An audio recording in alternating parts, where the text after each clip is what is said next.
ഇസ്ലാമോഫോബിയയുടെ ഭാഗമായി ഇന്ത്യയിൽ അപരവൽക്കരണം നടക്കുന്നുവെന്ന CPIM general secretary M A. Baby.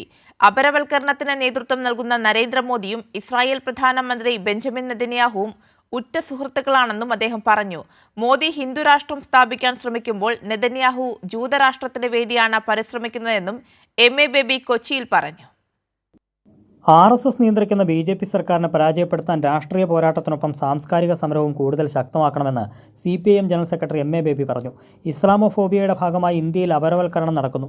അതിനു പിന്നിലൊരു പ്രത്യയശാസ്ത്രമുണ്ട്. അപരവൽക്കരണത്തിന് നേതൃത്വം നൽകുന്ന നരേന്ദ്രമോദിയും ഇസ്രായേൽ പ്രധാനമന്ത്രി ബെഞ്ചമിൻ നെതന്യാഹുവും ഉറ്റ സുഹൃത്തുക്കളാണ്. മോദി ഹിന്ദുരാഷ്ട്രം സ്ഥാപിക്കാൻ ശ്രമിക്കുമ്പോൾ നെതന്യാഹു ജൂതരാഷ്ട്രത്തിന് വേണ്ടിയാണ് പരിശ്രമിക്കുന്നതെന്നും എം.എ. ബേബി പറഞ്ഞു. സിയാഉസ് സലാം രചിച്ച being Muslim in Hindu India a critical വ്യൂവിൻ്റെ മലയാള പരിഭാഷയായ ഹിന്ദുത്വ ഇന്ത്യയിലെ മുസ്ലിം എന്ന പുസ്തകം പ്രകാശിപ്പിക്കും. ഇപ്പം ഇറാന് നേരെ ആക്രമണം നടത്തിയ നെതന്യാഹു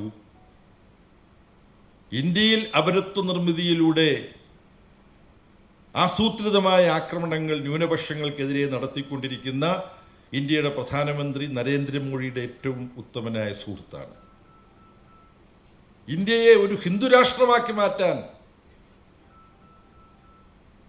RSSും നരേന്ദ്രമോദിയും പരിശ്രമിക്കുമ്പോൾ ഇസ്രയേലിനെ ഒരു ജൂതരാഷ്ട്രമാക്കാനുള്ള നിയമനിർമ്മിതിയും ചർച്ചകളും ഇസ്രയേലിലും നടക്കുകയുണ്ടായി. അതിൻ്റെ ചില ഘട്ടങ്ങൾ അവർ പൂർത്തിയാക്കുകയുണ്ടായി എന്നുള്ളത് നമ്മൾ കാണണം. GCDA ചെയർമാൻ കെ ചന്ദ്രൻപിള്ള അധ്യക്ഷനായിരുന്ന ചടങ്ങിൽ പ്രൊഫസർ M.K. സാനു, CPIM ജില്ലാ secretary S. Satheesh, the wire സ്ഥാപക എഡിറ്റർ സിദ്ധാർത്ഥ വരദരാജൻ, കവിയും എഴുത്തുകാരനുമായ PN ഗോപികൃഷ്ണൻ എന്നിവരും പങ്കെടുത്തു. അതേസമയം പ്രഥമ P. രാഘവൻ സ്മാരക പുരസ്കാരം മുതിർന്ന CPIM നേതാവ് KN രവീന്ദ്രനാഥിന് M.A. ബേബി സമ്മാനിച്ചു. പൊതുപ്രവർത്തകർക്ക് അനുകരിക്കാനാകാത്ത മാതൃക സൃഷ്ടിച്ചയാളാണ് KN രവീന്ദ്രനാഥെന്ന് M.A. ബേബി പറഞ്ഞു. ഇടപ്പള്ളിയിൽ നടന്ന ചടങ്ങിൽ P. രാഘവൻ സ്മാരക ട്രസ്റ്റ് ചെയർമാൻ A. മാധവൻ അധ്യക്ഷനായിരുന്നു. കൈരളി ന്യൂസ്, കൊച്ചി.